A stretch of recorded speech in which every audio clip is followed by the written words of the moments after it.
नमस्कार मित्रांनो, स्वागत आहे आपल्या YouTube चॅनलवर रॉकिंग निक। जसं की आपण पाहतच आहात आपला निक्षित कसा खेळत आहे। परंतु आता जसं आजकालच्या धकाधकीच्या जीवनामध्ये नेहमीचे जे चालू आहे सध्या वातावरण, कधी पाऊस, कधी थंडी, कधी उन्हाळा, कधी पावसाळा असं चालू आहे। आमच्या संभाजीनगरमध्ये तर वातावरण नेहमीच चेंज होत राहतं। तर सध्या वातावरण चेंज झाल्यामुळे आमच्या निक्षितला थोडंसं सर्दी झालेली आहे। पाहतो कशा प्रकारे खर खर खर खर करतोय। आता नेहमी सर्दी होत राहते लहान बाळांना, नेहमी सर्दी म्हणलं की प्रत्येक वेळेस दवाखान्यात तर नाही जाऊ शकत। त्यांना नेहमीच दवाखान्यात न्यायचं म्हणलं की डॉक्टर पण सांगतात का नेहमी औषध एवढं छोट्या बाळाला देणं चांगलं नाही।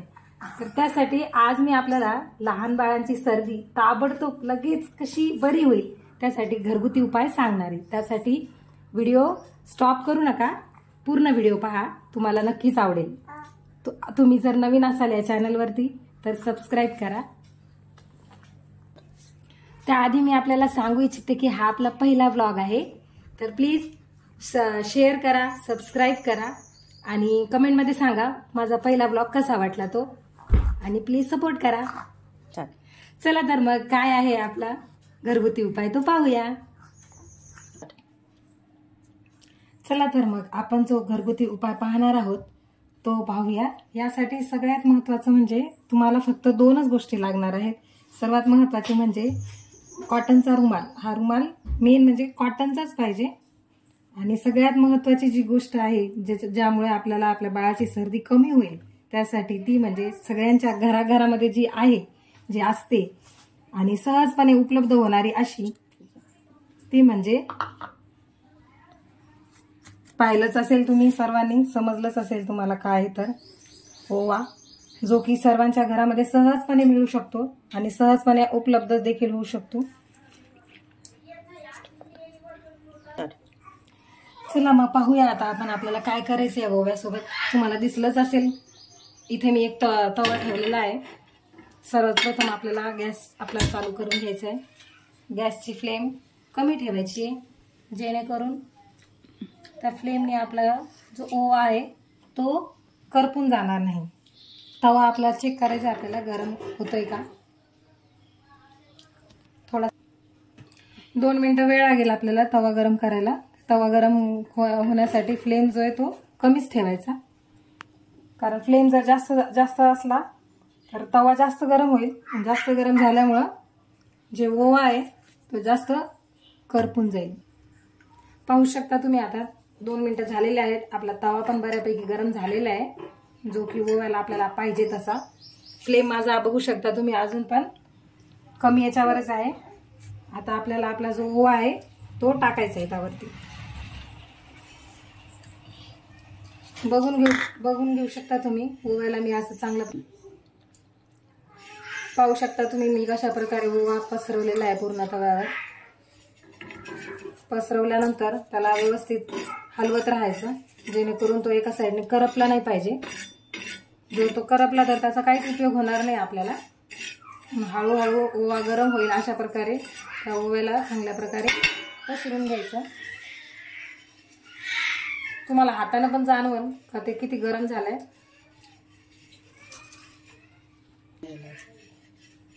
बघू शकता आपला ओवा चांगल्या प्रकारे गरम झालेला आहे आणि तुम्ही बघू शकता एवढा काळा पण नाही झालेला, काहीच नाही। आता आपल्याला त्याला रुमालावरती घ्यायचे। रुमाल जो आहे तो डबलच पाहिजे जेणेकरून त्यामुळे बाळाला चटका बसणार नाही।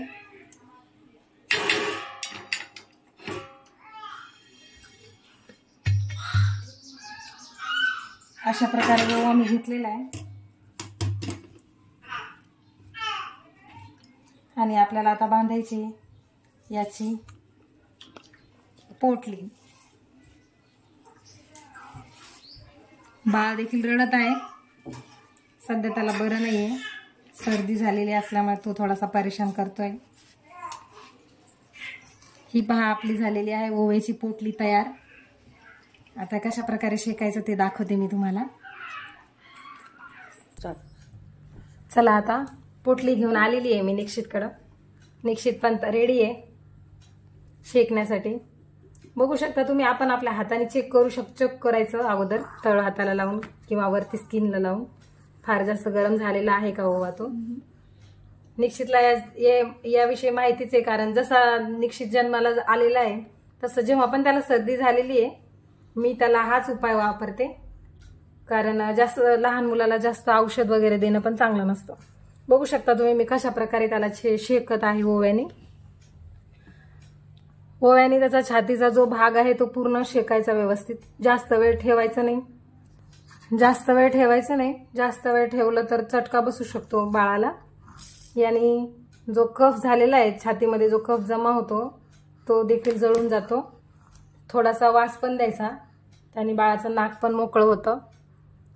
आता तुम्ही म्हणाल का निक्षित एवढा शांत बस काय, कारण त्याला याची सवय आहे पहिल्यापासून. मी हाच उपाय त्याच्यावर आजमावते. 3 दिवसामध्ये 3 टाइम गरम करून जर बाळाला शेकलं तर सर्दी पूर्णपणे बरी होते आणि कफ पण पूर्णपणे बरा होतो, जळून जातो. छाती शेकून झाल्यानंतर थोडासा ओवा थंडा होईल बऱ्यापैकी.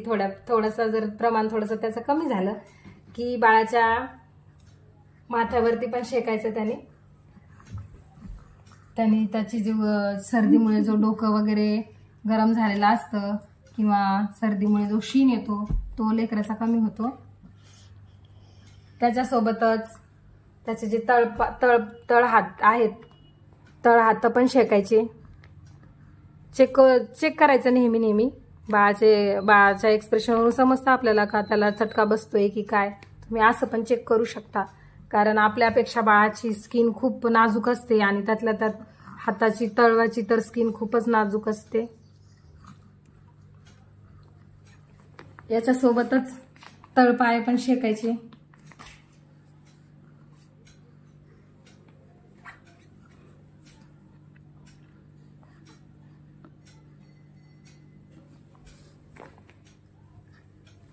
त्याच्यानंतर तळपाय पण शेकायचे.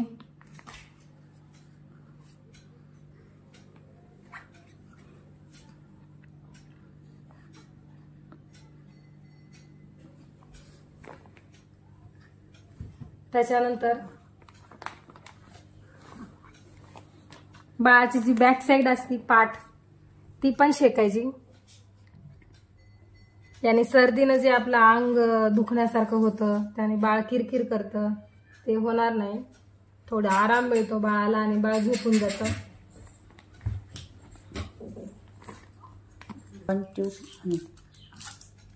अशा प्रकारे जर 3 दिवस तुम्ही 3 वेळेस शेकलं तर बाळाची सर्दी जी आहे ती पूर्णपणे बरी होईल. तुम्हाला जर व्हिडिओ आवडला तर नक्कीच सबस्क्राईब करा, शेअर करा. मी अशा प्रकारेच नवीन व्हिडिओ तुमच्याकडे घेऊन येईल आणि सपोर्ट करा. थँक्यू.